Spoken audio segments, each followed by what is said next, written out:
All righty, good morning. Welcome to Area Shores Prepping. I'm your host, Greg. Thank you so much for liking, subscribing, and being here on this channel and give me a little bit of your time. I certainly do thank you and welcome you. I want to talk just real briefly about the drone situation on the East Coast as well as the West Coast. And I fully anticipated the Department of Defense or one of its contractors to come out and say, hey, that's us. We're running this drone type as an experiment. Don't panic. It is safe and we are okay. Sorry for that, da, da, da. And they still might do that to give a cover story.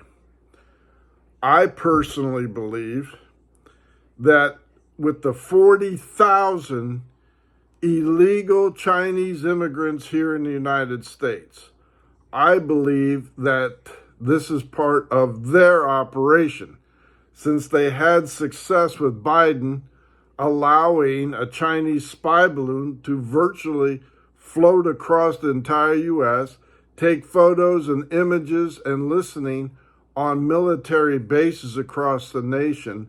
I truly believe that this is a Chinese operation. And since Biden is bought and paid for by the Chinese, and that's a fact, I think he's allowing it to happen. And I think the reason he's allowing it to happen is because the Chinese want to grid map, surveil, gather intelligence on the coastal shoreline of the United States. Where is the stockpiles of ammunition? Where are the naval bases? What do they look like this time of year? What do they look like at night? What do they look like during the daytime so they can gather intelligence for warfare? Plain and simple as that. That's what I believe. Now, will it come out that it's some, mom and pop drone operator? Quite possibly on the smaller ones, but on the ones that are the size of vehicles, those are industrial grade size, commercial size. Do I think it may come out Amazon's mapping the grid for a home delivery package, which is an idea floated out there? No. They would do that in the daytime and make an announcement to the appropriate authorities, hey, we're mapping grids to make an experimental run on delivering Amazon packages for the future. I truly believe this is Chinese espionage, and the Biden administration is allowing it. Now, what are the consequences for that, and how does it affect you as a prepper? We all know or have seen or watched videos of the weaponization of drones. Obama was the drone king for killing United States enemies as well as U.S. citizens overseas. He droned them, the drone king. He'd track them with sophisticated airplane drones and launch a Hellfire missile into the car wherever the target is and destroy our enemies that way. He was the drone king.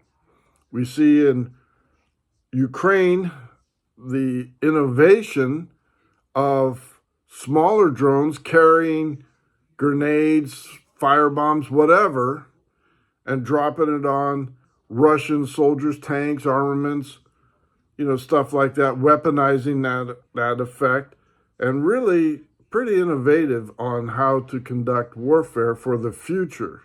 The United States better sit up and pay attention. How does that affect you in being prepared? Well, there are certain things that are definitely going to happen.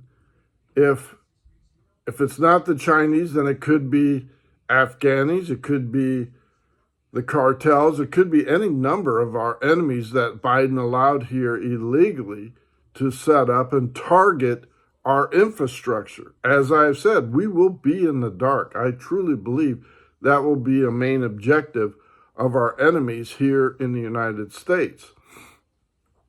And what will be the consequences of that? Should the drones decide, okay, we're going to arm them, whoever they are, We are going to launch a nighttime raid, and we are going to hit reservoirs by dropping cyanide tablets or whatever inside the reservoir for poisoning the population. We are going to drop chemical warfare to make breathing difficult. Could be COVID, could be some biological warfare that they could drop. It could be explosives to take out power stations, substations, and create rolling blackouts. Any one of these number of scenarios could actually happen and be effective. And we know the government is lying to us. They've always lied to us. They denied the Chinese spy balloon until it was proof positive by an amateur photographer. They say the border is totally secure, which it's not. They deny allowing our enemies inside the border, known terrorists inside our borders. They have no credibility. So when the government says we're on top of this, we know who it is, they don't know who it is. Why else would a warning come out saying if one of these drones falls out of the sky, you're to wear a hazmat suit and call authorities? Well, if they know who it is, why do we have to wear hazmat suits?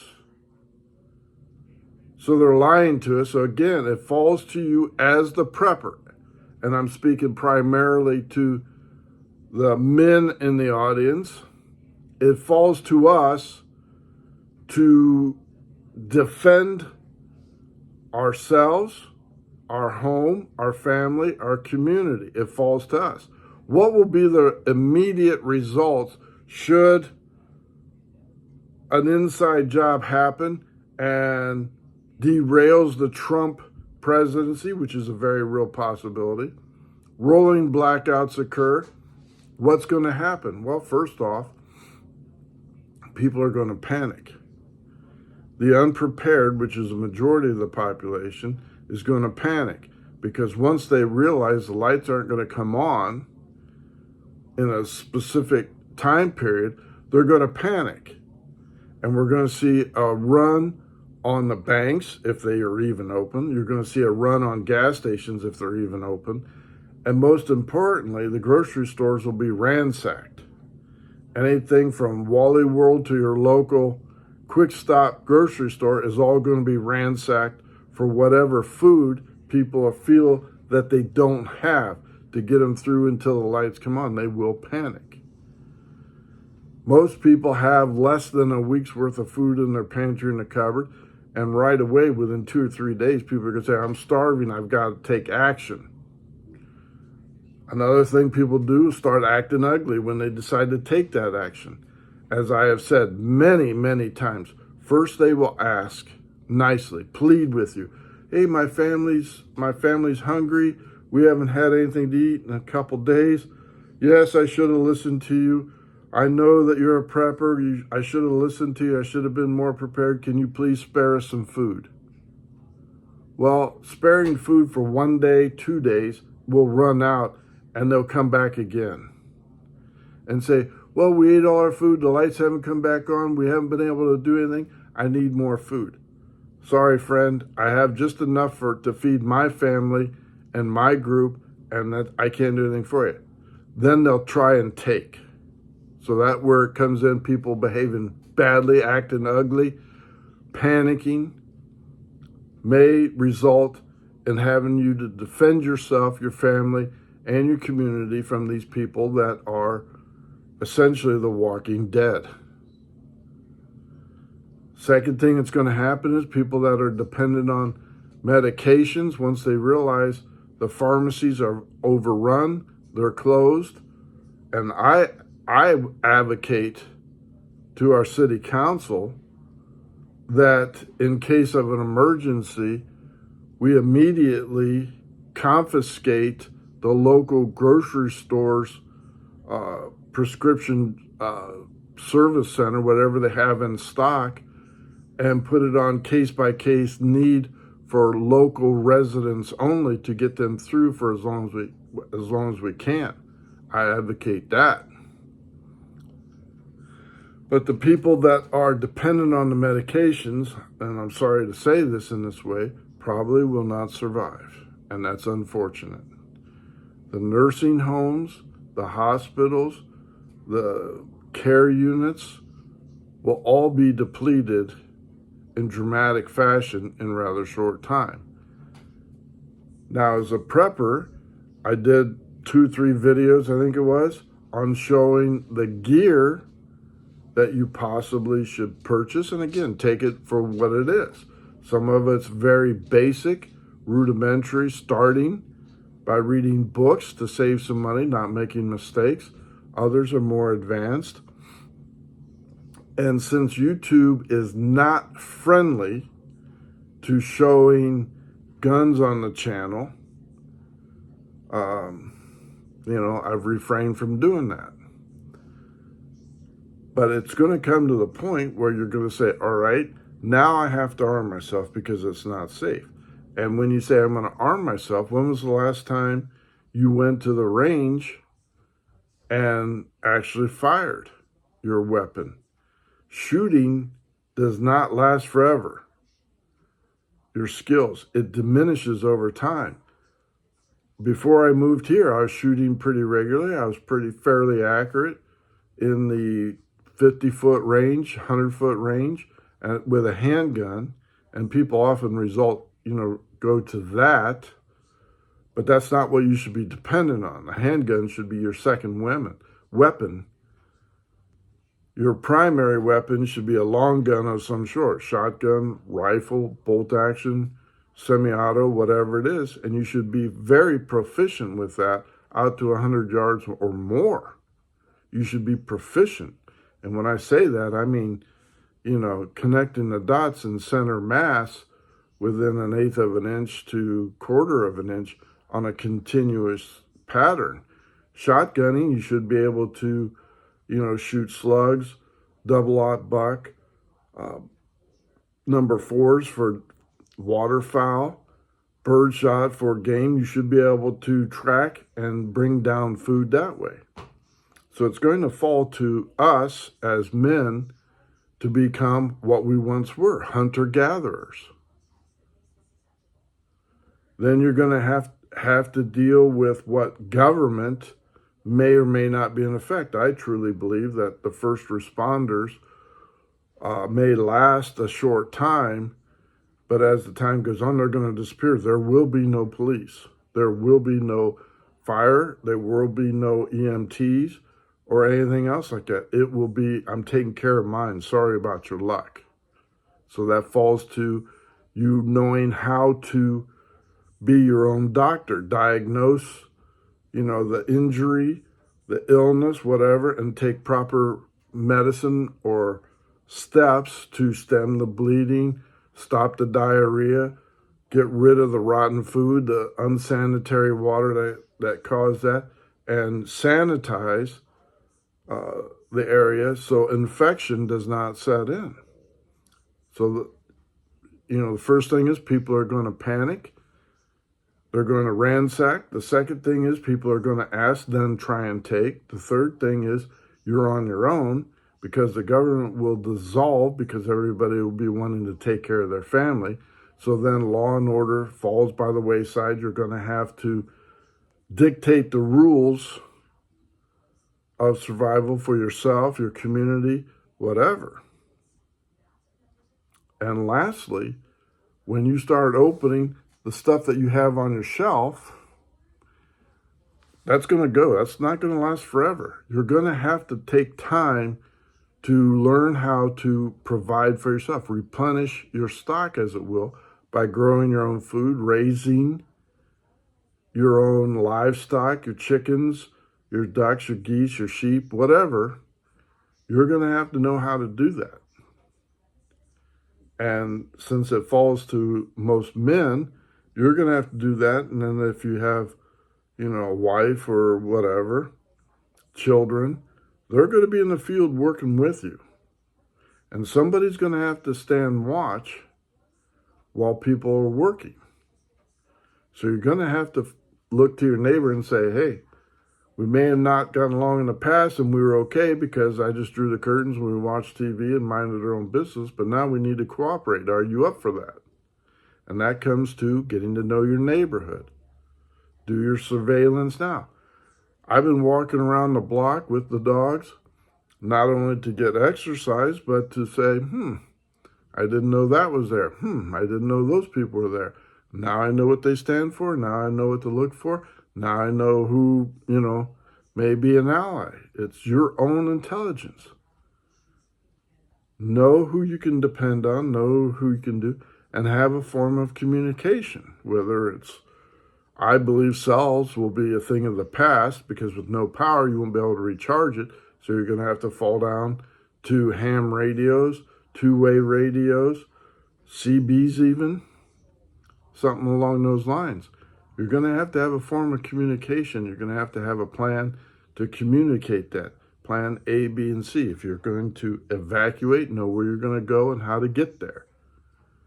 These are all the things that, I've reiterated, as well as others have reiterated from day one. Having proper clothing, having proper equipment, and know how to maintain that equipment will be life-saving for you. Now, just on a follow-up footnote here, outside the country, something is going to happen in Iran. Netanyahu and Trump have already been talking. Reportedly, they have a plan of action against Iran to stop the nuclear race inside Iran. And with the reporting by anonymous sources, it may entail military action on the United States' behalf to completely destroy the nuclear equipping, shall we say, the nuclear testing, whatever it is, spinning the centrifuges in Iran permanently. And now we're talking regime change. First, it'll be economic sanctions like before, maximum pressure to bankrupt Iran, maybe cause internal uprising to overthrow that, and then take away the nuclear ambitions, or it may be just outright, we're going in, Israel's already depleted, destroyed, the radar system has already destroyed much of the munitions in Iran. They have no allies anymore. Hezbollah is pretty much saying, okay, we're going to stop. So now it could be a joint operation with Trump, not Biden or Obama, because they've betrayed Israel to the point where Israel says, I don't even want to talk to you about any plans regarding Hezbollah, Hamas, or Iran. But with Trump and the people that are going to be put in position, like Pete Hegseth and all these others at DOD, they are going to quite possibly joint operation from the air to destroy the nuclear weaponry, the centrifuges, and the ballistic missiles in Iran. So look for that. It's going to come to a head very quickly. And that could also spin out, something in retaliation. Who knows? But it's going to fall to us men, and I'm speaking to us primarily, to step up and get prepared for that. And if you're going to be stepping up, you better be able to be in shape to do that and be equipped to do that. Another thing, and lastly, is in order to be a good leader, you have to be grounded centrally. You have to have a moral compass. You have to know where you're at. In order to be a leader, people have to want to follow, and you have to demonstrate leadership. A good way to do that is to get yourself right with God. Admit, hey, I'm a failure. I've screwed up so many things in my life. I regret, doing those things. I apologize. I ask for forgiveness of my sins, repentance. Bring Christ into your life to give you a moral compass and guidance as to what is good and right. And then get yourself baptized, submerged in water, so you could be that better man. To be that leader, to fill that role you may have to step up into. Who knows? You may be the new Joshua. All right. Thank you for liking and subscribing. Greg out.